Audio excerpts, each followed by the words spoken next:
Carta aberta do padre Gilmar Serafim, de Trindade, Goiás, para toda a nação brasileira. Abre aspas. Caríssimos irmãos e caríssimas irmãs, para que o mal triunfe, basta que os bons se silenciem.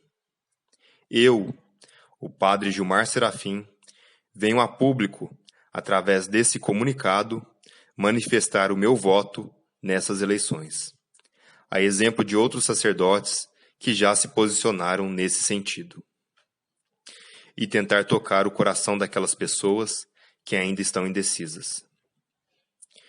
Como servo de Deus, eu tenho o dever de denunciar a mentira e anunciar a verdade. E nesse momento crítico que nos encontramos, jamais poderia lavar minhas mãos, como fez Pilatos, em uma atitude covarde de omissão. Pois bem, nessas eleições, estamos entre o bem e o mal. Digo isso porque existe um candidato que é perseguido, massacrado pelos seus princípios e não por seus defeitos. Ele não é massacrado pela sua história, seu relacionamento com as pessoas e nem por condutas inapropriadas. Ele é massacrado por defender princípios cristãos. E é exatamente por isso que trago a público o meu voto nessas eleições. O que nós precisamos entender é que grande parte da grande mídia, artistas famosos e outros candidatos não estão atacando Jair Bolsonaro. Estão atacando a moral cristã. Eles não vão confessar isso. Para enganar o povo, é mais fácil passar a imagem de que o problema é o candidato. Mas a verdade, meus caríssimos irmãos, é que qualquer que fosse a pessoa defendendo a moral cristã, também estaria sendo atacada. Vamos fazer uma análise rápida do que eu digo. Ele é o único candidato que diz abertamente que é contra o aborto. Caríssimos, a Igreja é contra o aborto. Não é questão de saúde da mulher. Aborto é o assassinato de um inocente que não tem como se defender. A mulher é dona do seu próprio corpo, mas não é dona da vida que ela tem no ventre. Vivemos em um país onde não há pena de morte nem para o pior dos criminosos. Legalizar o aborto é a legalização da pena de morte de inocentes. Bolsonaro é acusado de homofobia por se opor ao casamento gay e à ideologia de gênero nas escolas. A pergunta que eu faço é: a Igreja também não é contrária a isso? A Igreja não sofre ataques frequentes de pessoas que defendem o casamento gay e a ideologia de gênero? Vocês não veem alguns grupos feministas e da causa LGBT depredando portas de igreja, pichando paredes da igreja, profanando objetos sacros e até mesmo a Santíssima Eucaristia? Bolsonaro adota a mesma postura da igreja. Defendemos a liberdade individual de cada ser, sem, contudo, que coloquem em risco a liberdade coletiva, sem que queiram impor a todos suas ideias.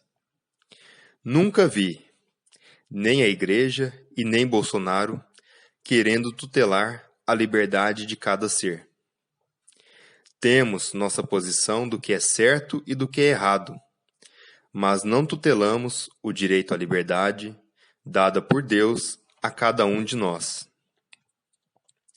Outra acusação criada contra ele é a de racismo. Meus caríssimos, o crime de racismo é tão grave que a nossa própria Carta Magna dispõe sobre ela.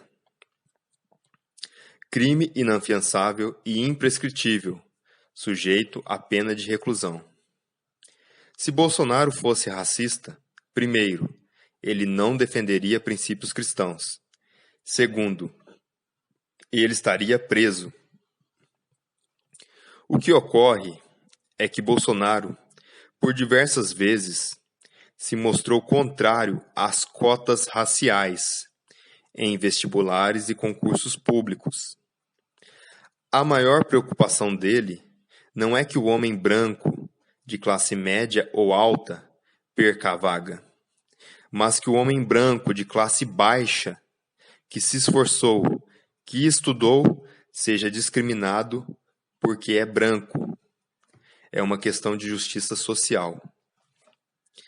Também o chamam de autoritário, e isso nada tem a ver com o íntimo dele.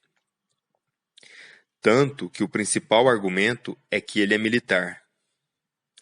Já ouvi tomar uma cusparada na cara, uma ovada no peito e agora uma facada no abdômen, e não reagir. É outro rótulo que não faz o menor sentido. Também dizem que ele prega a violência.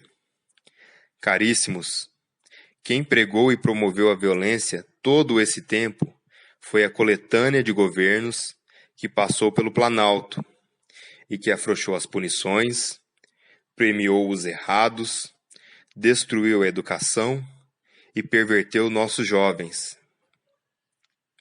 É interessante lembrarmos que Jesus, a lei, diz ao homem enfermo, não peques. Mas o próprio Jesus nos mostra que apenas curar e pedir não adianta. Ele logo em seguida admite uma punição, para que não te suceda alguma coisa pior. Bolsonaro não prega violência.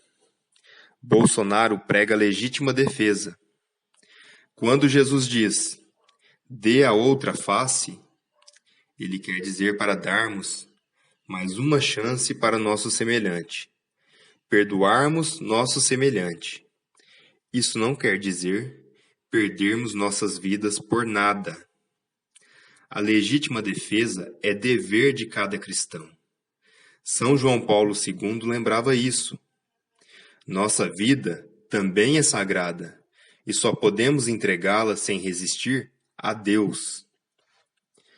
Ainda falando sobre as acusações que fazem a ele, mais uma mentira que dizem é que ele é machista. Caríssimos, toda e qualquer pessoa que defenda a família não pode ser dita machista. Todo homem tem uma mãe, uma avó, talvez uma irmã e uma filha. Todo homem que defende a sua família faz tudo pelo bem dela. É uma questão de lógica. Nenhum homem quer restringir a liberdade de sua mãe, filha, irmã. Essa mentira atribuída a ele é para causar medo nas mulheres. Aliás, ele foi um dos poucos parlamentares a criar projetos justamente na defesa das mulheres, como, por exemplo, tornar o estupro crime hediondo e a castração química de estupradores. Eu não posso garantir que Bolsonaro não nos decepcionará, pois só Deus conhece o dia de amanhã. Entretanto, dos candidatos à presidência, só ele enfaticamente defende a família, composta por um homem e por uma mulher, conforme o projeto de Deus.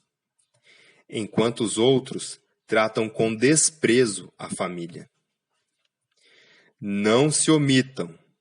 A omissão é um recurso dos covardes e um pecado gravíssimo. Que Deus abençoe e liberte a nossa nação do comunismo. Em nome do Pai, do Filho